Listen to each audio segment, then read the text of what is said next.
Hey everyone, Scott here to discuss Trap, starring Josh Hartnett, Ariel Donahue, Seleka Shyamalan, Haley Mills, and Allison Pill, directed by M. Night Shyamalan.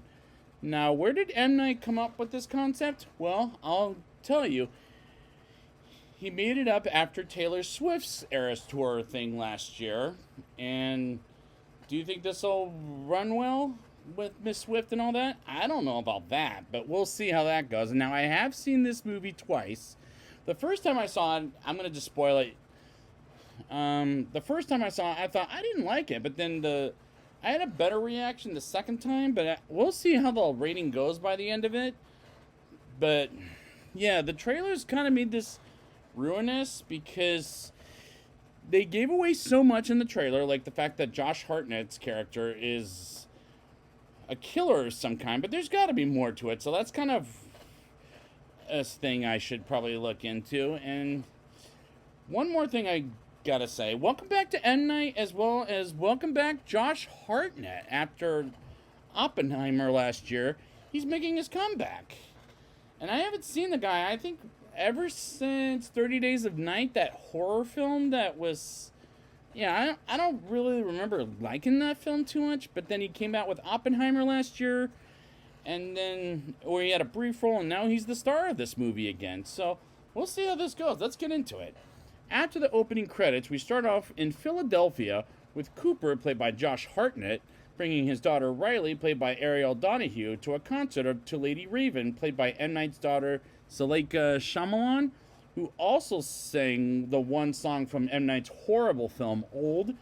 And as they get to the concert, they look with hundreds of other girls to see Lady Raven walking in to prepare for the concert.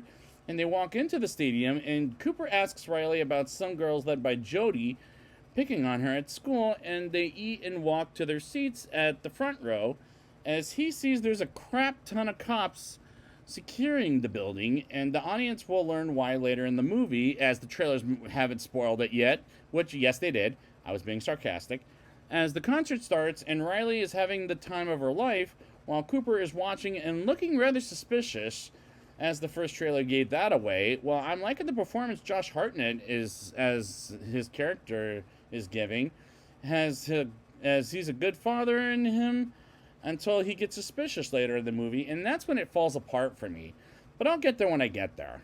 Cooper goes to the bathroom and keeps an eye on his test subject named Spencer, while more cops led by Dr. Josephine Grant, played by Haley Mills, come in, and while Cooper bumps into Jody's mother, who is at the concert with Jody and her friend Sarah, who also bullied Riley around.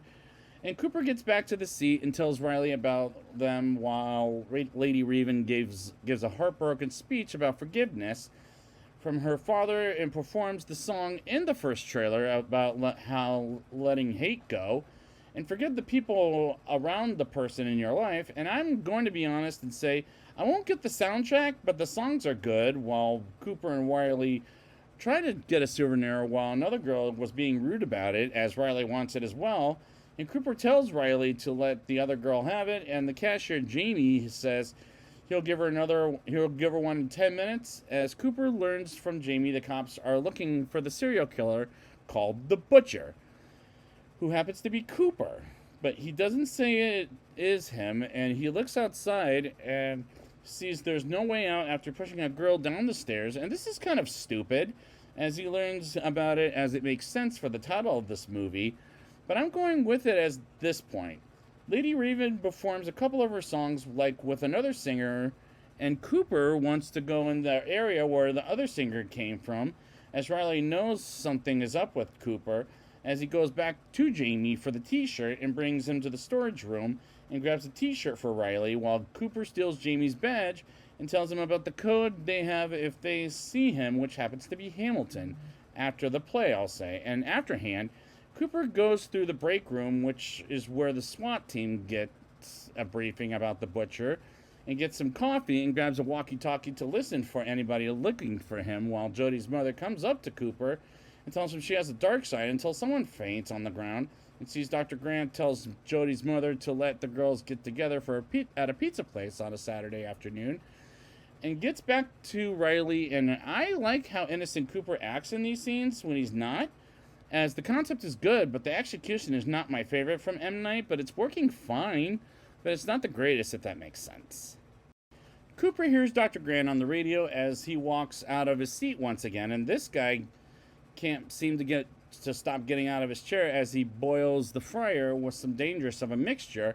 And I couldn't get a reading of what it said as Cooper goes upstairs and sees a couple of cops outside and pretends to freak out after the kitchen accident that was purposely caused by Cooper himself. And Cooper goes downstairs and sees the scarred woman, and there's a shot that shows half of his face, which is a great shot, while Riley finds him and returns him to the seat as he makes friends with a couple of girls next to them. And Cooper walks up to M. Night Shyamalan as Lady Raven's uncle, as Cooper tells M. Night about Riley's downside, let's call it. And I like M. Night's cameo, and this is working for me.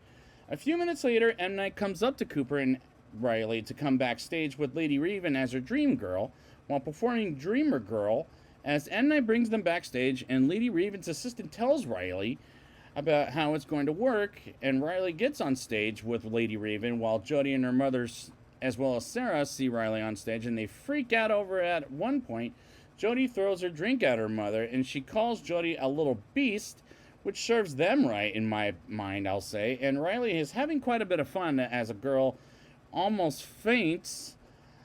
Cooper helps her out to safety and helps her out while Cooper works for the fire department, as it was brought up earlier in the film. And they come back near the stage and see the rest of the show from there.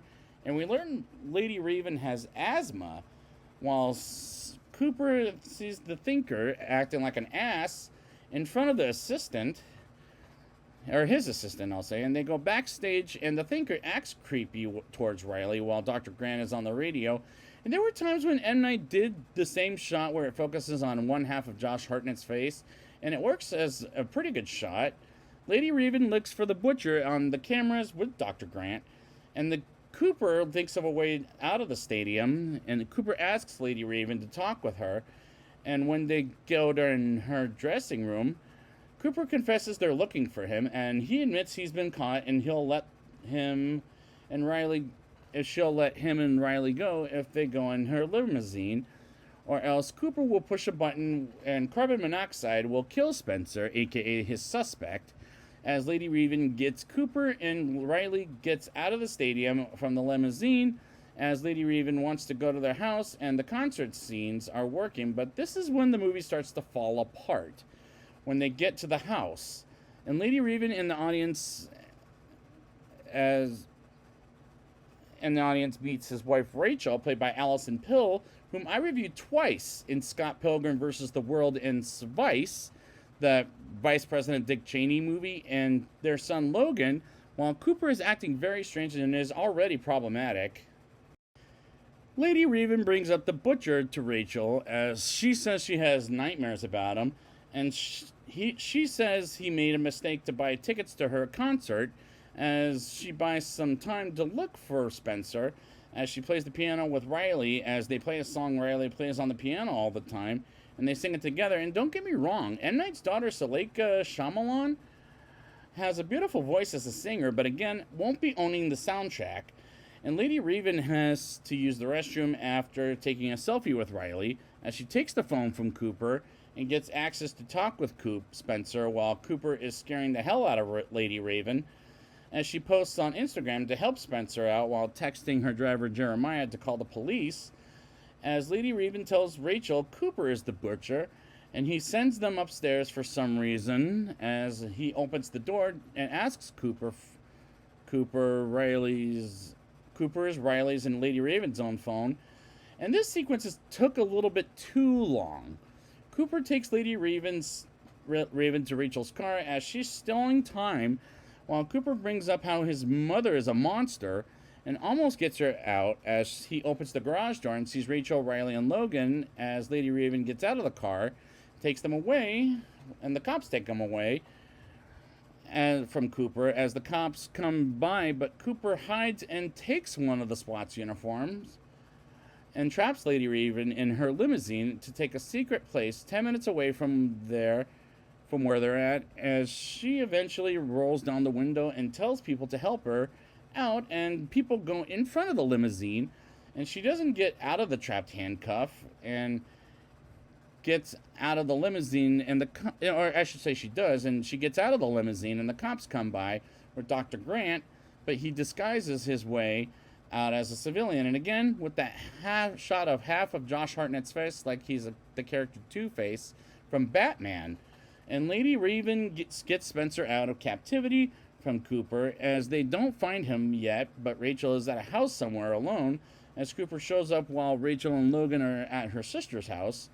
And she sees Spencer's abduction from Cooper and smiles like she's freaked out, as this scene drags for me, as she offers Cooper a piece of pie that she poisoned him with without telling him as it was poisoned, and the SWAT comes in to capture him as they bring Riley and Logan back to Rachel, as Riley hugs Cooper, and he gets in the truck where he's held captive, as the movie ends with Cooper unlocking the handcuffs by grabbing earlier something from the bicycle and possibly escaping as the credits roll. But mid-credits, Jamie finds out he helped the butcher out and says he'll never talk to anyone at work ever again. And the final 35-40 minutes drag quite a bit, as this climax should have been shorter, as I like this concert scenes that was just an hour long more than the half of. And what do I think of the movie? Well, I'll explain in a rating. I'll give this movie a 5.5 out of 10. I did like the performance from Josh Hartnett as a good dad, but a terrible serial killer by the end of it. And the cameo by M. Night Shyamalan is good. And I like the first hour more than the last 35-40 minutes, as that kind of dragged for me. M. Night does do the shots where Josh Hartnett, looking like the character from Batman named Two-Face 3 times throughout the movie, did work as 3 times the Charmed. And no more after that, as this movie is shot pretty good, but it's not an Oscar winner, not by a long shot. It's not The Sixth Sense good. I'll say that much. At the end of the day, this movie was fine, but in my opinion, not great, as the concept is good, but the way it was executed at the end of the day was average. And this is a mild recommendation, as it was alright. Just alright, but if I hadn't reviewed this for the show, I would have waited for streaming, and that's my recommendation, is wait for streaming on this movie. But before I finish this review, I'm going to say, it's not his worst movie. There's 2 of his movies I find the worst, and they are second place, The Last Airbender, and first place, The Visit. I hated The Visit, and if you saw my review of that, you'll know why. So I'd like to thank you guys for returning to M. Night Shyamalan's filmography. And until he makes another movie, what he twists.